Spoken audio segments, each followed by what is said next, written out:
Hey guys, it's me, John Anthony Chihawk Soltero. I am the anti-hero, and I'm here with kind of a cool mail call and a little kind of weird filter. I put a sticky note on my lamp, and it gives it kind of like a little bit of a hue, which is kind of nice. So it's not just a mail call, but it is just my weekly pickups. I have been thoroughly tearing up my living room, which is going to be like where all my comics are, which is where my art desk, where my television, all my resources are. It's basically like a giant office. So I don't have access to all the books that I picked up this week, but this is just the majority of the books that I picked up this week. And then something kind of cool with something that came into the mail. Something very cool, actually, with what came in the mail. So I picked up Justice League Endless Winter. It's the A cover. I got Far Sector, issue 9. Round in the corner on this. And Joe is one of the few characters that's current in the DC universe who's going to carry over into Future State, and then I'm hoping beyond that. I also got the Peach Momoko limited trade dress variant for Batman Black and White with, that's Talia Al Ghul. I got the blank Batman Black and White. One of my friends, Kaylee, noticed that like DC is not doing your traditional blank covers anymore, that there's always like a textured print on them. And we'll see how I feel about them in a while, because I actually like them right now.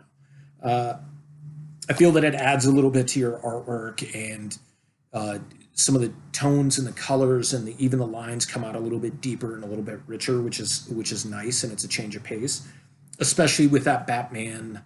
The adventures continue. That was the first one I believe that I worked on. That was like a tanned cover. Although I did the Batman or the Dark Knight's Death Metal black cover, but you can really only do so much unless you're working with like paint pens and stuff like that on those, and I'm still starting to work on those. I got the Lost Stories of the DC Universe. I believe this is the last one shot to go with Dark Knight's Death Metal. I picked up the limited trade dress variant, or cover A, I'm guessing because it was the only one left, issue 3 of the Department of Truth.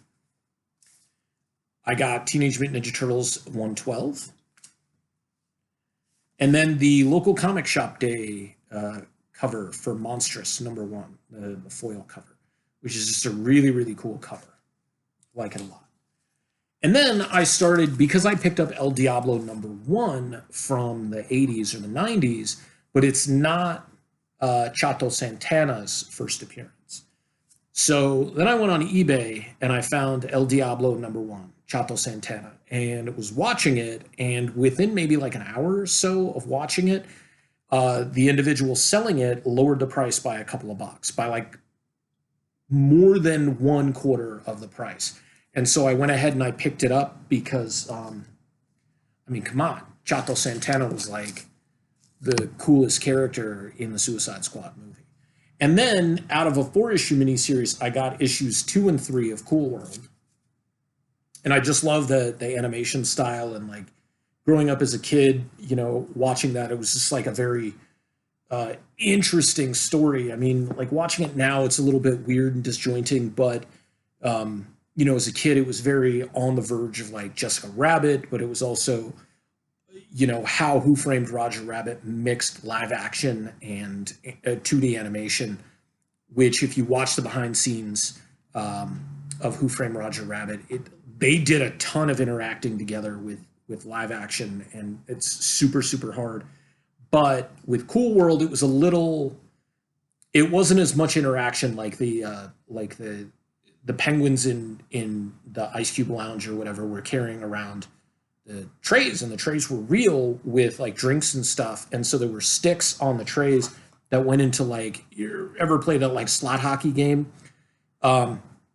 So basically it followed a path, and then they just had the animation of the penguin over it, and it was perfect. I mean, that movie was way before CGI was being used on even a regular basis.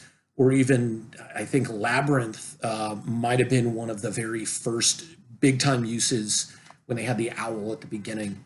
But it Cool World is just like a throwback. Plus, it was like more of an adult type Ralph Bakshi production, which is always interesting. But along with Cool World, because I just opened that up right now, came a holiday card from the Doss family, who sold me the first appearance of Chato Santana and the Cool World books, wishing me, thanking me for my business and wishing me a good holiday season. So I know they probably don't watch my YouTube channel, but thank you to the Doss family. They each signed it too, which is really, really cool. Little things like that make a huge difference. I was actually notified today at work on Friday that we're going to be working from home from now on. And maybe a couple of weeks ago, even a month ago, I would have been really, really excited about the prospect of not having to go into the office. I have a lot of anxiety, and sometimes if I know I can just kind of scooch into work and be a little bit later, or I can do it from the safety of my own home, like the feeling of safety from my own home, it makes me feel better. But ever since my boss told me that at 3 o'clock this afternoon, I've been really, really anxious, gotten some tightness in my chest. So getting this mail call today was really, really cool. I just ordered these books like a couple of days ago. So having them arrive this quickly, and then with the little extra well wishes and the holiday card is awesome, and it makes me feel a lot better. On the plus side, I'm going to get to spend more time here at home with the Bubbas and with Grease and Foley.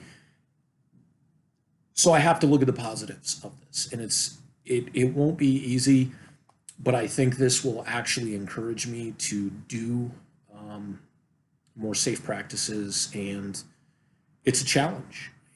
And maybe 4 or 5, 6 years ago, I would not have welcomed this challenge at all. It's what it is, and gonna face it, and we're gonna get through this. And that's basically what I have to say. Like, I tell people this all the time. I'm like, we will not beat this because we're smart enough or we're strong enough. I mean, we are smart enough and we are strong enough, but we will beat this because we have to. I mean, there's nothing else we can do, right? So we've got to remain positive. We've got to remain strong. And just little extras like that mean a lot. So if there's something out there you can do for somebody, even something really little, like sincerely wishing somebody a good day when you're checking out somewhere, just being good to each other means a whole lot. That somebody doesn't have to push through and struggle with one more aspect of their day. Because times are hard enough without what's going on. Holiday season is not easy for a lot of people, myself included. So it doesn't mean you have to go out of your way to make somebody's life easier. Just don't go out of your way to make somebody's life harder.